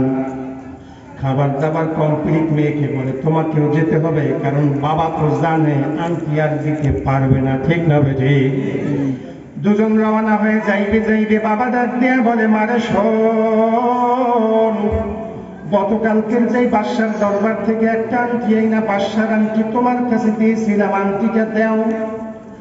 এই কথা বলার পরে মেয়েটা দৌড়ে ওখানে চলে গেলেন যেখানে আংটি রাখছে। বাবা তাকায় তাকায় দেখে আর বলে, মা যত দৌড়াদৌড়ি করো কাজ হবে না, আংটি তো আমি ফালায় দিয়ে আসছি। মনে মনে বলতেছে। মেয়েটা দৌড়ে গিয়ে যেখানে আংটি রাখছিল বিসমিল্লাহ বলে আংটিটা আইনা বাবার হাতের মধ্যে দেশে জোরে কোন সুবহানাল্লাহ। তাফসীরে কাযিমে আলাউদ্দিন আলী ইবনে মুহাম্মদ রাহমাতুল্লাহি আলাইহি লেখেন, ওই আংটিটা আইনা যখন বাবার হাতের মধ্যে দিল, বাবা সঙ্গে সঙ্গে অজ্ঞান হয়ে পড়ে গেলেন, বেহুশ হয়ে পড়ে গেলেন। দীর্ঘ সময় পরে হুঁশ ফিরল। মেয়েকে ডাক দিয়ে বলে, মা সত্যি করে বলো আংটি তুমি কই পাইছো? বলে, কেন বাবা যেখানে আমি রাখছি সেখানেই পাইছি। সুবহানাল্লাহ বলেন। বাবা ডাক দিয়ে বলে, না মা মানবো না, সত্যি করে বল আংটি তুই কই পাইছো? বলে, কেন বাবা রহস্য কি? আংটি তুমি আমার কাছে দেছো, আমি জায়গা মতো রাখছি, কিন্তু কেন কই পাইছি বারবার বলতেছেন, বাবা ব্যাপার কি বলেন? ওই মেয়েটা ডাক দিয়ে বলে, বাবা ব্যাপার কি সত্যি করে বলেন। বাবা কান্না করে, হাউ মাউ করে কান্না করে, কান্নার আওয়াজ বেড়ে যায়। ডাক দিয়ে বলে, মারে শোন, তুই বারবার বিসমিল্লাহ বলো, আল্লাহর নাম নাও। আমরা মুসলমান না, ইহুদি ধর্ম পালন করি, বিসমিল্লাহ বলে এটা আমাদের সিলেবাস না, আমাদের সিলেবাসের কোনো বিশেষত্ব না। বারবার তুই বিসমিল্লাহ বলো। এই জন্য আমি তোকে মারতে পারবো না। রাজ দরবারে, বাদশার দরবারে নেম প্লেটে লেখা রয়েছে, বাদশার এই আংটি, যে আংটি তোর কাছে দিয়েছি, আংটি যার মাধ্যমে হারিয়ে যাবে, হারিয়ে গেলে ওই ব্যক্তিকে বাদশার দরবারে ফাঁসির কাস্টে ঝুলায়া মারা হবে। আমি এই নিয়ম অনুযায়ী গতকালকে আংটি এই না তোমার কাছে দিয়েছিলাম, তুমি যেই জায়গায় রাখছো, রাতে আমি ঘুমায় গিয়েছিলাম, ঘুমের ভান করেছিলাম, আমি ঘুমাই না, আমি তাকায় তাকায় দেখতেছিলাম আংটি কই রাখো, যেইখানে রাখছো ওখানে আমি দেখছি। ওখান থেকে রাতের বেলা যখন তুই গভীর ঘুমের মধ্যে গেছো, ওখান থেকে আমি আংটি নিয়ে আমার বাড়ির পাশে নদীর মধ্যে ফালায় দিয়েছি। মা সত্যি করে বলো আংটি তুমি কই পাইছো? মেয়েও কান্না শুরু করছে, বলে, বাবা শোনো, আল্লাহর কসম করে বলছি রে বাবা, আংটি তুমি কেন ফালাইছো, কিভাবে ফালাইছো আমি বলতে পারবো না, তবে শোনো, সকালবেলা জেলেরা যেই মাছটা তোমার কাছে দিয়ে গেছে রান্না করার জন্য আমাকে তুমি দিয়েছিলেন, ওই মাছটা যখন মাথা কাটলাম, পেট কাটলাম, পেট কাটার পরে পেটের মধ্যে দেখি ওই আংটি, যেই আংটি রাজা দিয়েছিল। যেরকম সুবহানাল্লাহ। বাবা মেয়েকে জড়ায় ধরে কান্না করে আর বলে, ও মা শোন, যেই আল্লাহ বিসমিল্লাহ বলার কারণে, আমার মাওলার নাম নেওয়ার কারণে তোকে মৃত্যু থেকে বাঁচায় দিল, আমি আর ইহুদি থাকবো না। আল্লাহু আকবার। আমি আর ইহুদি থাকবো না, আমি আর রাজ দরবারে যাবো না, উজিরগিরি আমার লাগবে না। বিসমিল্লাহ আল্লাহর নাম বলার কারণে যেই মাওলা তোরে মৃত্যু থেকে বাঁচায় দিল, আমাকেও বলা দাও না ইলাহা ইল্লাল্লাহু মুহাম্মাদুর রাসূলুল্লাহ সাল্লাল্লাহু আলাইহি ওয়াসাল্লাম। মেয়েও কান্না করে, বাবাও কান্না করে, কালেমা পড়ে ইসলাম কবুল করে মুসলমান হলেন। আল্লাহ বলে মান কানা লিল্লাহি কানাল্লাহু লাহু, হাদিসে কুদসির মধ্যে আমার মাওলা জানায়া দেয় দুনিয়ার বান্দা বান্দি শোন, যারা আমি মাওলাকে ভয় করবে, আমি মাওলার তাকওয়া যাদের ভিতরে তাকওয়া পয়দা হবে, আমি মাওলার ভয় যাদের মধ্যে পয়দা হবে, আমি মাওলার নাম যারা জবানে নেবে, আমি মাওলার নাম যারা পড়বে তেলাওয়াত করবে, আমি মাওলা ওই বান্দা বান্দির সমস্ত কাজের জিম্মাদারি আমি মাওলা নিজে নিয়ে নি। সুবহানাল্লাহ। মান কানা লিল্লাহি কানাল্লাহু লাহু, যেই বান্দা মালিকের জন্য হইয়া যায়, সমস্ত মাখলুক আমার মাওলা ওই বান্দার গোলাম বানায় দেয়। সুবহানাল্লাহ বলেন।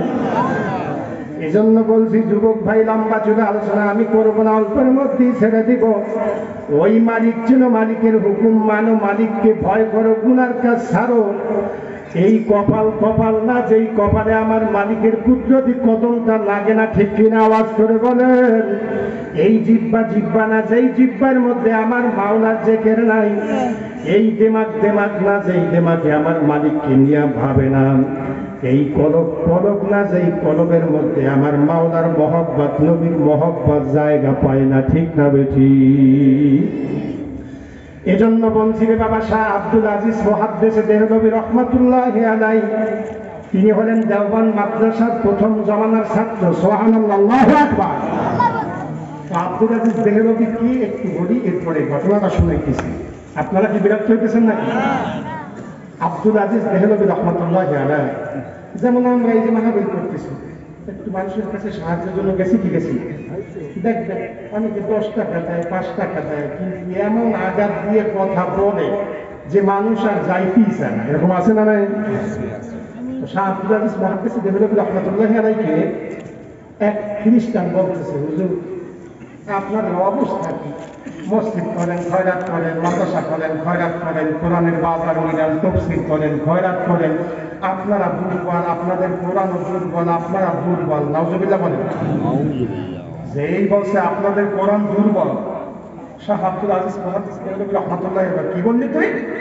আমাদের কোরআন দুর্বল, তোদের শক্তিশালী কি? বলে হ্যাঁ আমাদের শক্তিশালী আছে। বলে কি? বলে এই দিল্লিতে সবচেয়ে বড় গির্জা আছে, এটা হলো শক্তিশালী। নাউজুবিল্লাহ। বলে কোরআনের চেয়ে শক্তিশালী? বলে হ্যাঁ এই গির্জা বড় শক্তিশালী। শাহ আব্দুল আজিজ মুহাদ্দিস দেহলভী রাহমাতুল্লাহি বলে চল, তোদের গির্জা শক্তিশালী, কোরআন দুর্বল, চল যাই। তো আব্দুল আজিজ মুহাদ্দিস দেহলভী রাহমাতুল্লাহি আলাইহি রওনা করছে। ওনার পিছনে পিছনে শত শত মুসলমান রওনা করছে। ওই খ্রিস্টান পাদ্রী রওনা করছে, ওনার পিছনে পিছনে শত শত খ্রিস্টান রওনা করছে। যাইতে যাইতে ওদের গির্জা, সেই দিল্লিতে বড় গির্জা, ওখানে গিয়ে উপস্থিত। আব্দুল আজিজ মুহাদ্দিস দেহলভী রাহমাতুল্লাহি আলাইহি গির্জার কাছে দাঁড়াইয়া এই আঙ্গুল ইশারা করে আল্লাহ পাকের কালামের এই আয়াত তেলাওয়াত করতেছিলেন।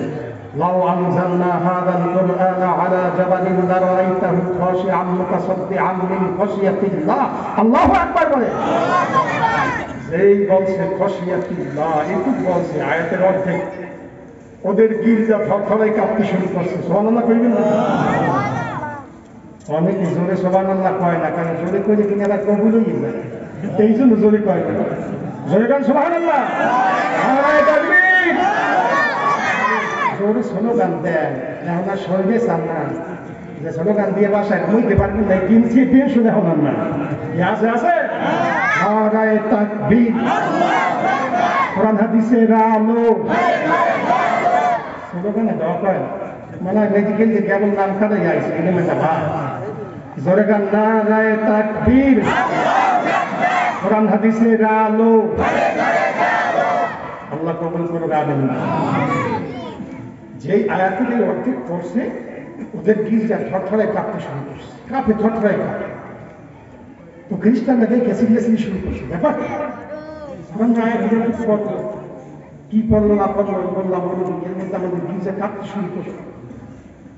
লাউ আনজালনা হাযাল কুরআনা আলা জাবালিন লারাআইতাহু খাশিআন মুতাসাদ্দিআন মিন খাশিয়াতিল্লাহ। এইটুকু পড়ছে কাঁপে, এরপর করতেছে ওয়াতিলকাল আমসালু নাদরিবুহা লিন-নাসি লাআল্লাহুম ইয়াতাফাক্কারুন। যেই বলছে ইয়াতাফাক্কারুন, ওদের গির্জা হুমড়ি খেয়ে জমিতে পড়ছে। আল্লাহু আকবার। মাওলার কালামের শক্তি আছে না নাই? বিসমিল্লাহ বললা, বিসমিল্লাহ বললা শুনলে মুসলমান হয়েছে মেয়েটা, গোপনে বাবার ভয়। আল্লাহ মৃত্যু থেকে বাঁচাইছে, সেই আল্লাহ এখনো আছে না নাই? সেই আল্লাহ যদি থাকে সঙ্গে সাথে আবার ভয় পাওয়ার এত কি ভয়, ঠিক না? বাদে এই হলেন আব্দুল আজিজ মুহাদ্দিস দেহলভী রাহমাতুল্লাহ আলাইহি। আল্লাহকে কেমনি ভয় করতে? আল্লাহকে যারা ভয় করে আল্লাহ ওই বান্দা দুনিয়া আখিরাতের রাস্তা বড় করে দেয়, ঠিক না? আব্দুল আজিজ মুহাদ্দিস দেহলভী রাহমাতুল্লাহ আলাইহি আমার মাওলাকে কেমন ভয় করতেন?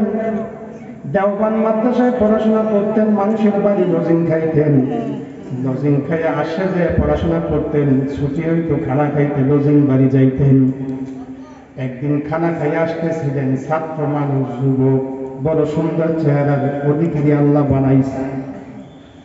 লজিং খাইয়া খানা খাইয়া আসতেছে, মাদ্রাসায় ঘন্টার সময় হয়ে গেছে। এক রানী সুন্দর মহিলা আব্দুল আজিজ মুহাদ্দিস দেহলভী রাহমাতুল্লাহ আলাইহি পছন্দ করেছেন।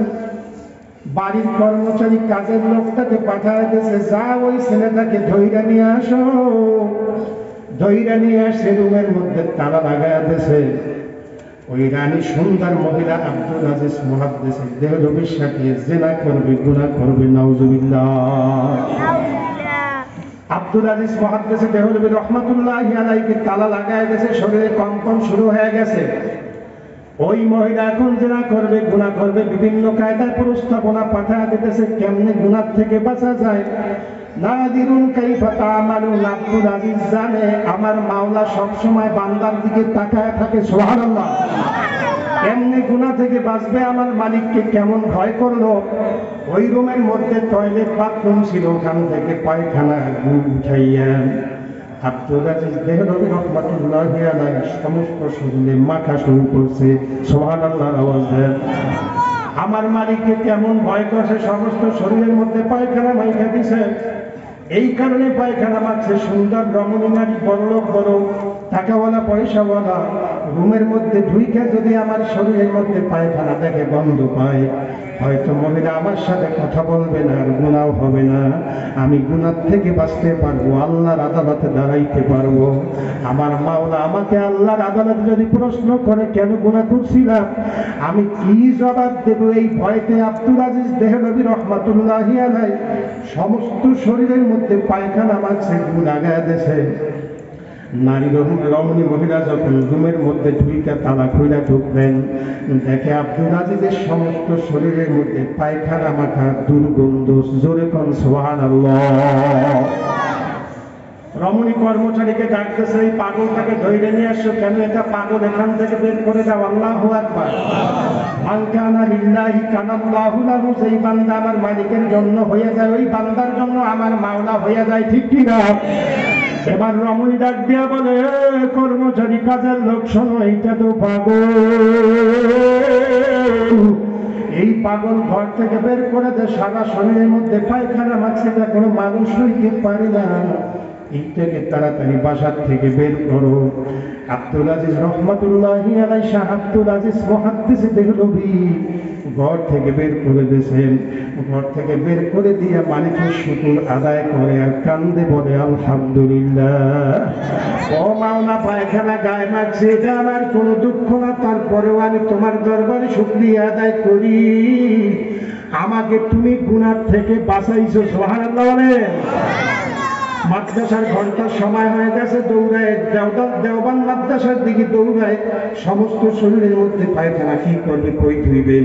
রাস্তার পাশে একটু সামান্য পানি পাইছে, কোন রকম ধুইছে। পায়খানার গন্ধ দূর হয় না, অল্প পানি দিয়ে ধুইলেও কিন্তু পায়খানার দুর্গন্ধ দূর হয় না, ঠিক হবে? ঠিক।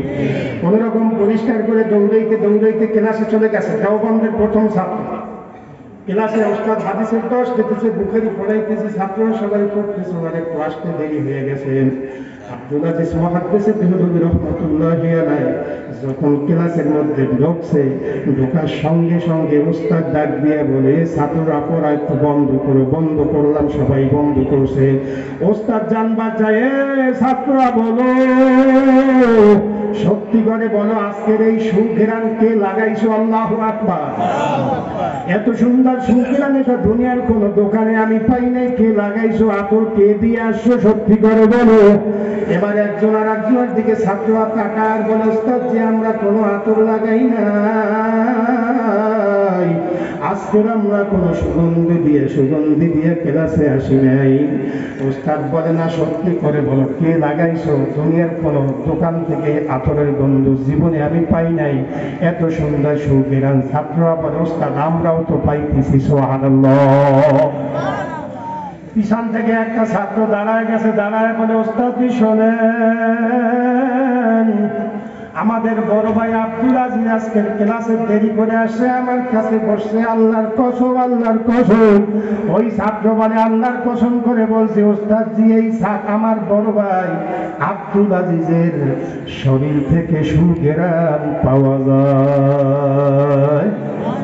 এবারে এবারে আল্লাহ পারে। ওস্তাদ আব্দুল আজিজকে ডাকতেছে, এদিকে আসো, কি আতর লাগাইছো, কোথায় পাইছো? এটা দুনিয়ার কোনো আতর না, সত্যি করে বলো। আব্দুল আজিজ কান্না শুরু করছে, হাউ মাউ করে কান্না করে বলে ওস্তাদ জি, আমি কোনো দোকানেও যাই না, আতর কেনার তৌফিক আমার নাই, আমি কোনো আতর লাগাই নাই। বলে না, তোমার গাছ থেকে সুঘ্রাণ আসতেছে।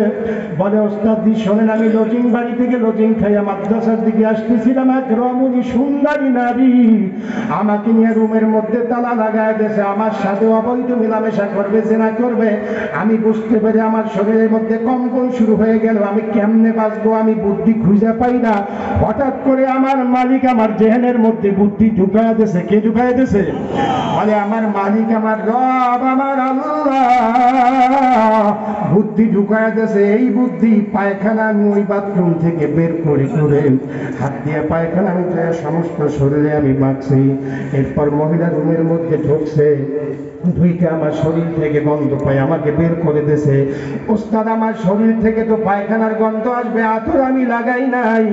ওস্তাদ ডাক দিয়া বলে আব্দুল আজিজ, মহাদ্দেশে দেহরবিকে ডাক দিয়া বলে আব্দুল আজিজ শোন, আমার মাওলাকে যারা ভয় করে, যাদের দিলের মধ্যে মাওলার ভয়ের তাকুয়া পয়দা হয়ে যায়, যেই বান্দা বান্দি আমার মালিককে ভয় করে, ওই বান্দা বান্দির জন্য আমার মাওলা সমস্ত রাস্তা খুলিয়া দেয়।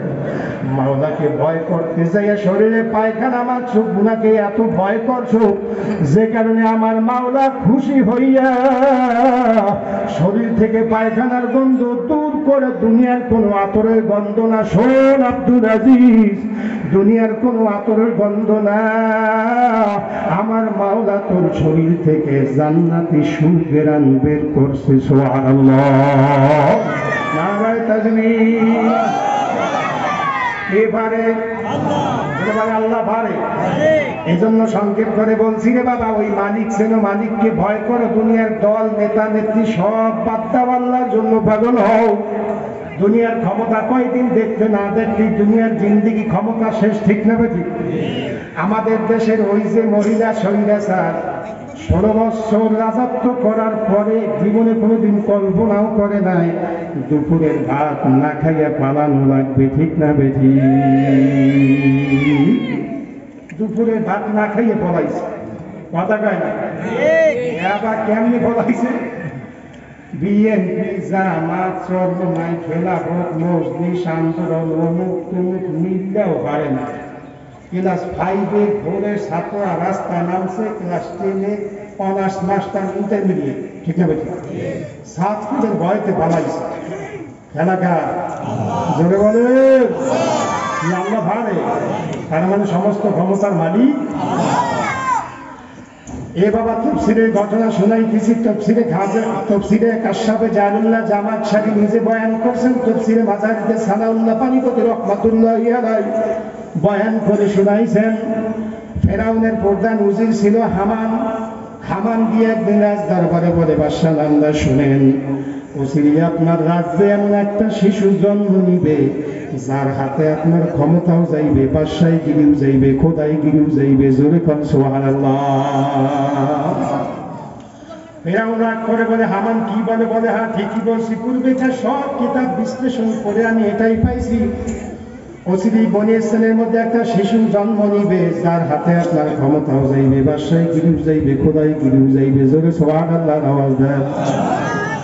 ফেরাউন ক্ষমতায় থাকার জন্য বিভিন্ন অঞ্চলে অঞ্চলে সেনাবাহিনী মোতায়েন করছে, টিম গঠন করছে, আর নির্দেশ দিয়ে দিয়েছে, দেশীয় অস্ত্র হাতের মধ্যে দিয়ে দিছে। তফসিরে কাশফে জারুল্লাহ জামাক সারি রেখে সৈন্যদেরকে বলে দেছে বনি ইসরাইলের মধ্যে যদি কোনো ছেলে শিশু জন্ম নেয় সাথে সাথে জবেহ করবি, মেরে ফেলবি, এইটা নির্দেশ দিয়ে দেছে।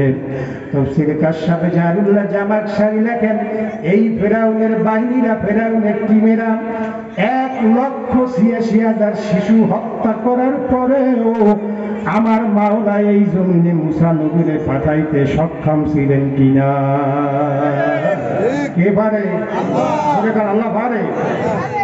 1,86,000 শিশু হত্যা করার পরেও আমার মাওলা মুসা নবীরে এই জমিনে পাঠাইছে। সুবহানাল্লাহ বলেন।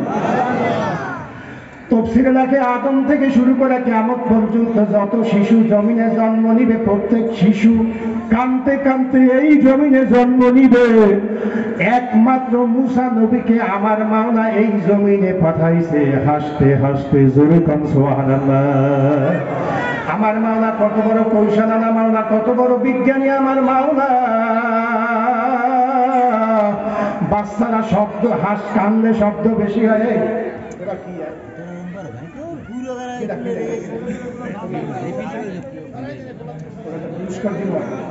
আর কথা বলবো না, কথা বললে আমার আবার খেয়ালটা ছুটতে যায়, আলোচনা ভুলে যায়।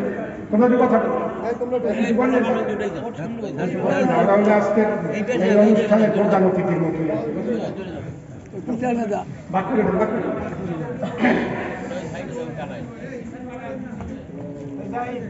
যাই যাই লা ইলাহা ইল্লাল্লাহ,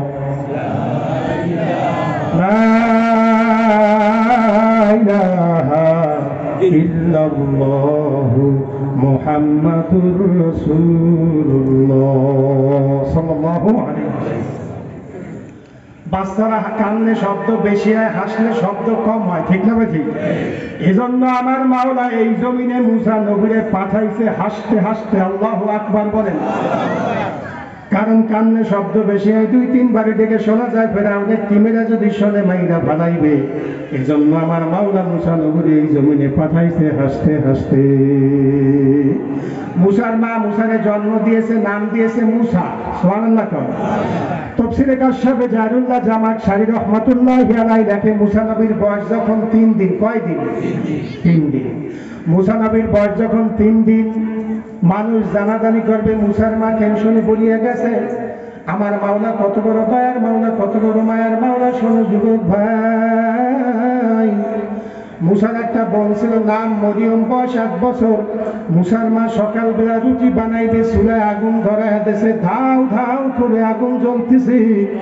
বয়স যখন 3 দিন, মুসা নবীর মরিয়মকে গেটে দাঁড়া করায় রাখছে। মরিয়ম তুই দাঁড়ায় থাকবি, দেখবি আমাদের বাড়ির দিকে কোনো টিম আসে নাকি। যদি কোনো টিম আসে আমাকে খবর দিবি, সংবাদ দিবি।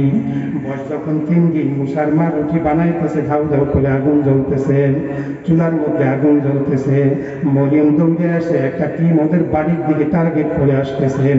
মরিয়ম দৌড়ে আইসা বলে, মা মা একটা টিম আমাদের বাড়ির দিকে আসতেছে, হাতের মধ্যে দেশীয় অস্ত্র। আমার ভাইকে বুঝি আর রাখা যাবে না। মরিয়মও কান্দে, মুসার মাও কান্দে। মুসার বয়স তখন মাত্র 3 দিন। কি করবে, পাগলের মতো হয়ে গেছে, আর রাখা যাবে না। মাও কান্দে, মরিয়মও কান্দে। কে যেন আওয়াজ দিয়া জানা দেয়, মুসার মা টেনশন করিও না, ওই যে রুটি বানাও আগুন জ্বালাইছো, ওই জ্বলন্ত আগুনের মধ্যে তোমার মুসারে ভালায়া দাও। আল্লাহ জানায় দেয়, ইন্না রাদ্দুহু ইলাইক, ওই জ্বলন্ত আগুনের মধ্যে তোমার মুসারে ভালা দাও। আমি আল্লাহ ওয়াদা দিছি তোমার কাছে আবার ফেরত দেবো। সুবহানাল্লাহ। কে পারে? আল্লাহ পারে। মার মনে মান্না, বয়স মাত্র 3 দিন। এই কেমনে চুলার মধ্যে সন্তান তারে ভালা দেই, তবু আল্লাহ জানায় দেশে ফেরত দেবে। মুসার মা দৌড়ে গেছে, ওই যে চুলায় রুটি ভাজে, খোলা বলেন তাওয়া বলেন, তাওয়াটা উঠাইয়া ওই চুলার মধ্যে জ্বলন্ত আগুনের মধ্যে মুসা নবীর 3 দিন ফালায়া দিয়া, খোলা দিয়া ঢাইকে রাখছে। জোরে কোন সুবহানাল্লাহ। ফেরাউনের টিম আইসা ঘরের মধ্যে ঢুকছে, আইসা বাচ্চা খোঁজে, বাচ্চা পায় না। আল্লাহু আকবার। এখন ক্রিমিনাল রুমে যায়, রুমে যায়, বাচ্চা পায় না, বলে আমাদেরকে যে সংবাদ দিয়েছে মিথ্যা বলছে, ওদেরকে চাকরি থেকে নট করে দেবো, ওদেরকে বাদ দিয়ে দেবো, আমাদেরকে অপমান করেছে, বেইজ্জতি করছে, এই ঘরে কোনো বাচ্চা নাই। সুবহানাল্লাহ। এই বলে ফেরাউনের টিমেরা ঘর থেকে বের হয়ে যায়। তফসিরে কাশফে জারুল্লাহ জামাখশারি লেখেন, তফসিরে মাঝারিতে সালাউল্লাহ পানিপতি রহমাতুল্লাহি আলাইহি লেখেন, ফেরাউনের টিমেরা ঘর থেকে যখন বের হয়ে গেছে, মা মনে মানে না দৌড়ে চূড়ার কাছে গেছে, সন্তানটা আছে না নাই। চূড়ার কাছে যাইয়া ওই খোলা বলেন তাওয়া বলেন ওইটা জাগাইয়া চূড়ার দিকে তাকায় দেখে এক একটা বড় বড় আগুনের কয়লা যেন গোলাপ ফুলে পরিণত। এবারে ধরে কান কেবারে এক একটা আগুনের কয়লা যেন গোলাপ ফুলে পরিণত বানাইছে আমার মাওলা। ছোট্ট মানুষ মুসা উঠাইবার জন্য মুসার মা হাত বাড়ায় দিয়েছে। ছোট্ট মানুষ উঠাইবার সময় মুসা নবী একটা কয়লা আগুনের কয়লা মুখে দিয়েছে, যে কারণে মুসা নবী ডান পাশ থেকে পুড়ে গেছে। তোতলা ছিলেন, ঠিক না বেঠি? মুসা নবী তোতলা ছিলেন, তাকে সাহায্যের জন্য তার ভাই হারুনকেও আল্লাহ নবুয়তি দান করছে। সুবহানাল্লাহ বলেন। তফসিরে কাশফে জারুল্লাহ জামাখশারি রহমাতুল্লাহি আলাইহি লেখেন, মুসার মা টেনশনে ভরিয়ে গেছে, কেমনে বাঁচাইবে, কেমনে রাখবে, এভাবে তো পালা যাবে না। মানুষ জানাজানি করছে, মহিলারা আসা শুরু করছে, কেমনে রাখবো, ফেরাউনের বাহিনীরাও তো যাই না ভাড়াইবে। তফসিরে লেখে বয়স যখন 7 দিন, কয়দিন জোরে বলেন, কয়দিন? কষ্ট বয়স যখন 7 দিন, মুসার মা টেনশনে ভরিয়ে গেছে, সন্তানটা কেমনে পারবো, কেমনে রাখবো। এই জন্য আওয়াজ দিয়ে জানায় দেয় মুসার মা, বাক্স বানাও, বাক্সের মধ্যে ভরিয়া তোমার মুসারে নীল নদে ভাসায় দাও, আমি আল্লাহ ফেরত দেবো। সুবহানাল্লাহ। মুসার মা টেনশনে পড়িয়ে গেছে, বাক্স বানাইবে কি দিয়া, লোহা নাই, লক্ষ্মণ নাই, মিস্ত্রি নাই, হাতুর নাই, বাতর নাই, কাঠ নাই, কেমনি বাক্স বানাইবে? বড় চিন্তায় পড়ে গেছে। চিন্তা করতে করতে সন্ধ্যা হয়ে গেছে। সন্ধ্যার সময় একজন গুজো দেওয়া বুড়ো মানুষ, তফসিরে মাজারিতে লেখে, কাশফে লেখে, জারুল্লাহ জামাখশারি লেখেন, সন্ধ্যার সময় একটা বুড়া মানুষ গুজো দেওয়া, কিছু শুকনা কাঠ, তক্তা, ওই কাঠ কাঁধে নিয়ে হাতের মধ্যে একটা ব্যাগ, লোহা লাফর, হাতুড়ি বাটুর দিয়ে দরজায় এসে ডাকতেছে, এই বাড়িতে লোক আছে নাকি, মিস্ত্রি লাগবে নাকি? আল্লাহু আকবার। এই বাড়িতে কোনো মিস্ত্রি লাগবে নাকি? মুসার মা দৌড়ে নামছে, কে তুমি? বলে আমি মিস্ত্রি। বলে কি বানাইতে পারো? বলে আমি বাক্স বানাইতে পারি। সুবহানাল্লাহ বলে।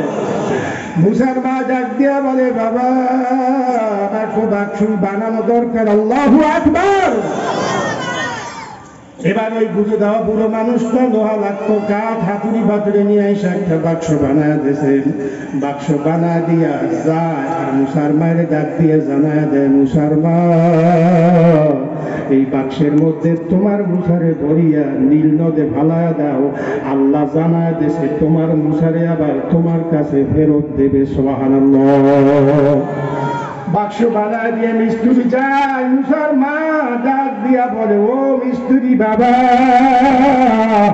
আল্লাহর কসম মজুরি না নিয়ে যাবা না। ওই মুরব্বী ডাক দিয়া বলে, মুসার মা শোনো, আমি দুনিয়ার কোন মানুষ না, আমি মজুরি নেওয়ার জন্য আসি নাই, আমি দুনিয়ার কোন মানুষ না, আমি হলাম জিবরাইল ফেরেশতা। জোরে কান সুবহানাল্লাহ। এবারে ওই আল্লাহকে যেন আল্লাহর জন্য পাগল হও, আল্লাহর কুদরতি কদমে কপালটা লাগায় আমার মালিকের ডাকদার সব ব্যবস্থা আমার মাওলা করবে, ঠিক কিনা? মিস্ত্রি চলে গেছে, মজুরি নেয় না, বলে আমি দুনিয়ার মানুষ না, জিবরাইল ফেরেশতা। আল্লাহু আকবার। এবার মুসার মা ওই মুসাকে বাক্সের মধ্যে ভরিয়া নীল নদে ভালাইয়া দেওয়ার জন্য নদীর কিনারায় চলে গেছে। একমাত্র মেয়ে মরিয়ম, বয়স 8 বছর, মরিয়ম লগে গেছেন।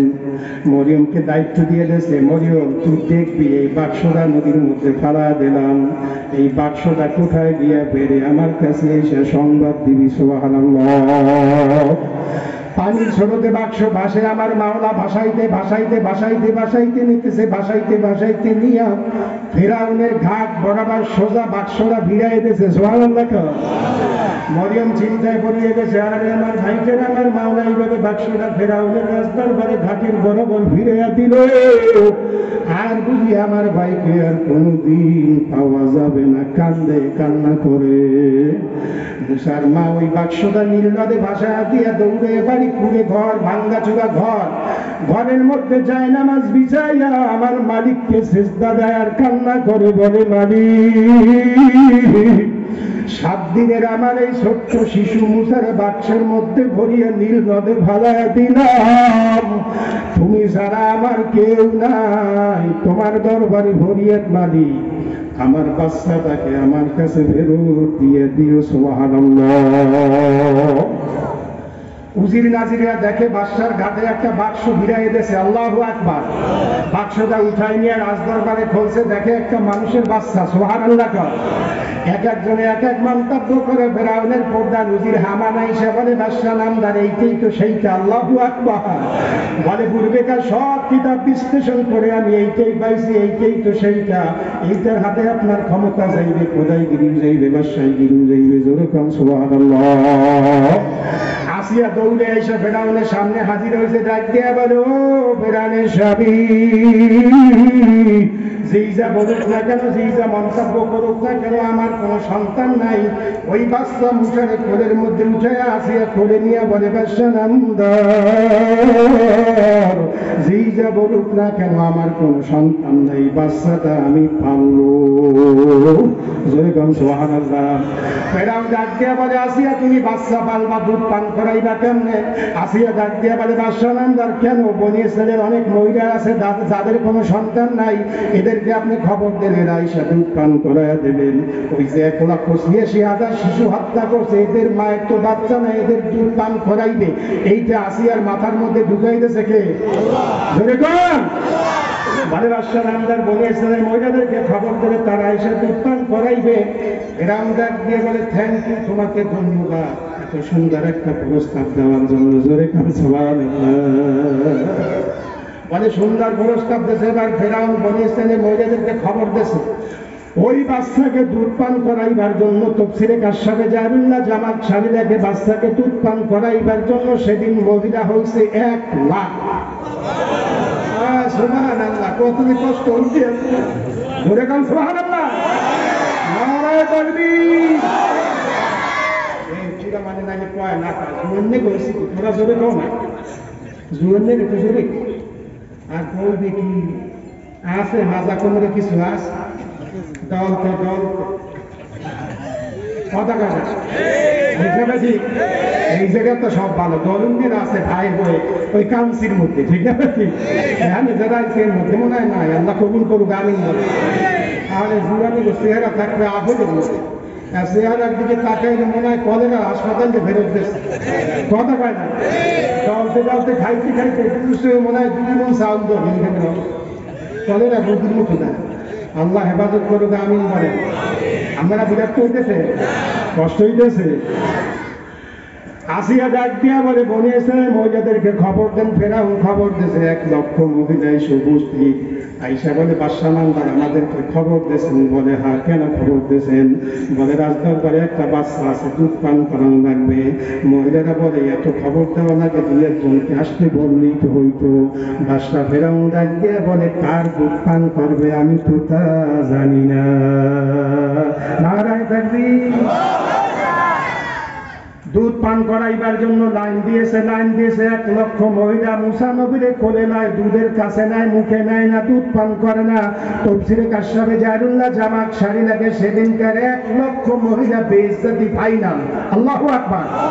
ছোট্ট শিশু কারো দুধ মুখের মধ্যে নেয় না, 1 লক্ষ মহিলা বেইজ্জতি হয়ে রাজদরবার থেকে সবাই চলে যায়। কারো দূত মুখে নেয় না। মনটা বড় খারাপ হয়ে গেছে, ফেরাউন বড় চিন্তায় ভরিয়ে গেছেন। ওই যে মুসা নবীর বোন মরিয়ম 8 বছর বয়স, দৌড়ে এসে বাদশা নামদার আমাকে কোন মুক্তি দিলে কথা বলবো, বলে বলো বলো তাড়াতাড়ি বলো কি বলবাম। মরিয়ম ডাক দিয়ে বলে বাদশা নামদার আমার সন্ধানে আমার খোঁজে একজন মহিলা আছে যার দুধ মিষ্টি লালন পালন সুন্দর। এই দেশে হয়েছে এই দেশে একটু ঘোরা কম হয় না, আসলে উল্টাবার জেগেছে তো সবসময় আছে এই দেশে হয়। আজকে তুই এই আপনারা আমার বেজার হয়ে না করলেও জেলের মধ্যে আছে, দেখলাম ঠিক আমার কষ্ট হইতেছে সে আর ঘুরানো না থাকতো।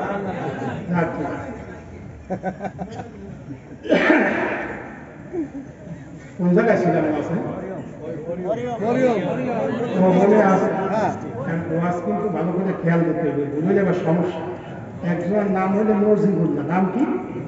একজন জিজ্ঞেস তোমার নাম কি? কয় নাউজুবিল্লাহ। তাই আবার কেন নাম নাউজুবিল্লাহ? কয় না আমার নাম হলো মজিবুল্লাহ, আগে আইডি কার্ডে আইসে নাউজুবিল্লাহ, এই জন্য নাউজুবিল্লাহই কম। এইখানে জানি ভুলাবার না হয় খবর এই শিক্ষাবা ঠিক।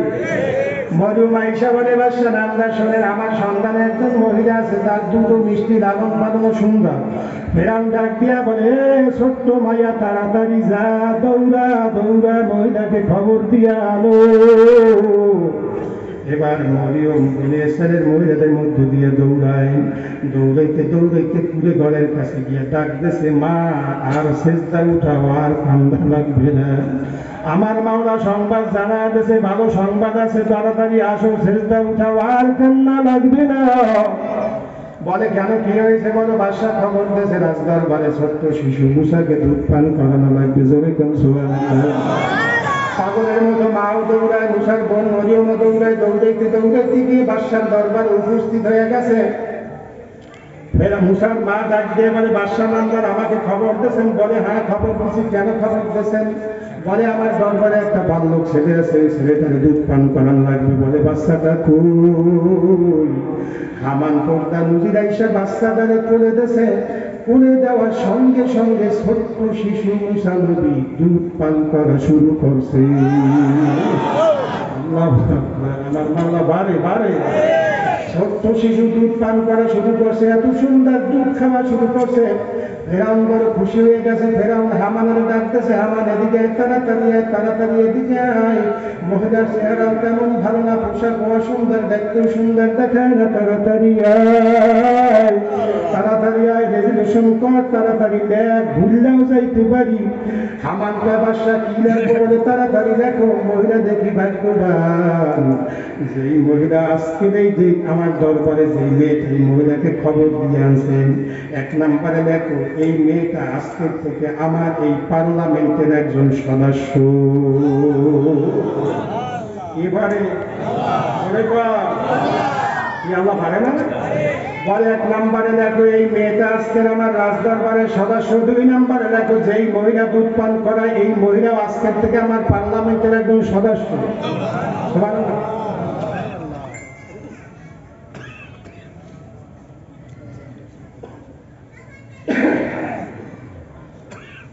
ফেরাউন ডাক দিয়ে বলে 2 নম্বরে লেখো এই মহিলা পার্লামেন্টের একজন সদস্য। 3 নম্বরে লেখো যে এই মহিলা দৈনিক দুধ পান করে, এই মহিলার জন্য দৈনিক করে 1টা করে স্বর্ণমুদ্রা দেওয়া হবে। সুবহানাল্লাহ।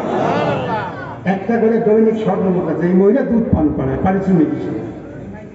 ফেরাউন বাদশা ডাক দিয়ে বলে হামান 4 নম্বরে লেখো এই ছোট্ট শিশুটা বড় হওয়ার আগ পর্যন্ত আমার রাজদরবারে খাইবে থাকবে পালবো। জোরে কোন সুবহানাল্লাহ। আমার মাওলা কত বড় দয়ার মাওলা, কত বড় কুদরত আমার মাওলা। দুনিয়াতে মা এক জায়গায়, ছেলে আর এক জায়গায়, মেয়ে আর এক জায়গায় থাকে কি থাকে না? আর আমার মাওলা মুসার মায়ের মুসার বোনে 3 জনকে একত্র করলো কে পারে? মুসা খায়, মুসার মা খায়, মুসার বোন খায়, আমার মাওলা খায়, সবাই তোর দরবারে পালবো, তুই ধরতে পারবি না। সুবহানাল্লাহ। কি পারে কি পারে না? আমার মাওলা পারে কি পারে না? এবার সবাই খায়, থাকে, বড় হয়, সবাই রাজদরবারে থাকে, খায়, বড় হয়। ফেরাউনের একটা মেয়ে ছিল, 70 জন পর্যন্ত ডাক্তার পাল্টাইত। কোন ডাক্তার রোগ ভালো করতে পারত না।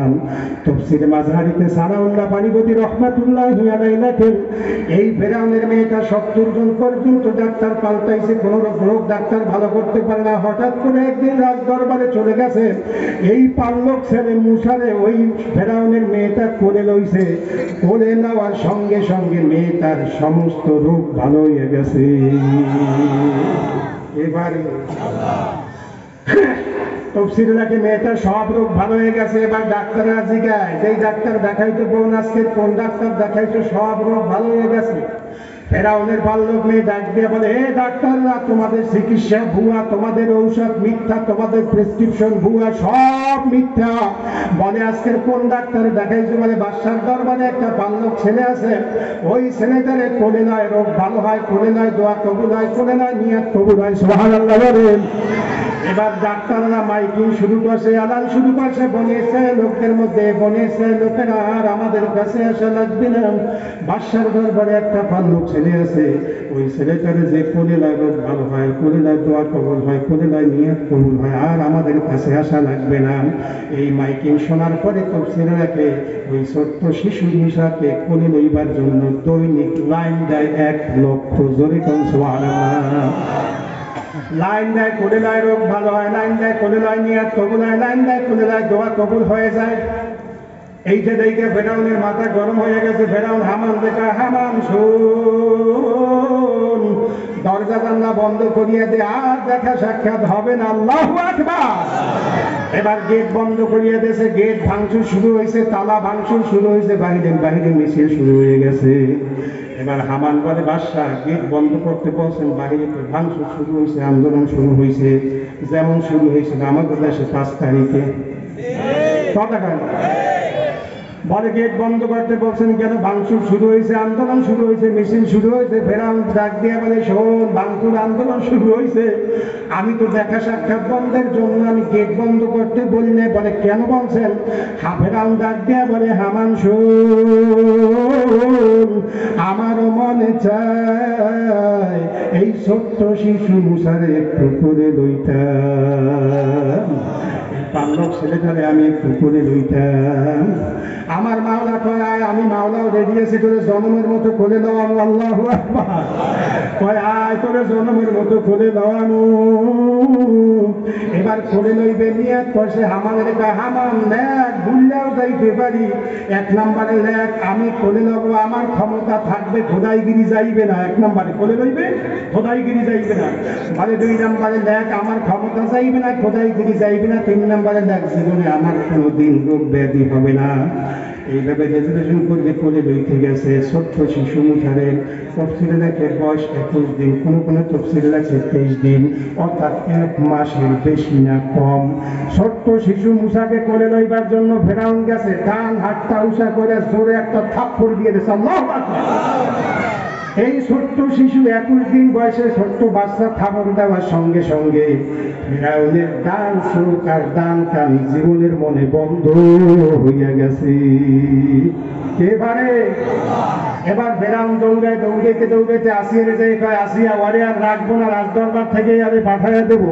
আসিয়া কয়, যা, আবার জনমের মতো আর একটা দেবে, বাকিটাও বন্ধ হয়ে যাইবে। এবারে ধরে কয়, আলহামদুলিল্লাহ, সম্মানিত উপস্থিতি, ঘটনা আবার ইনশাআল্লাহ যদি কোনোদিন আল্লাহ বাঁচাই রাখে শোনানো হবে। হুজুরে আসছে,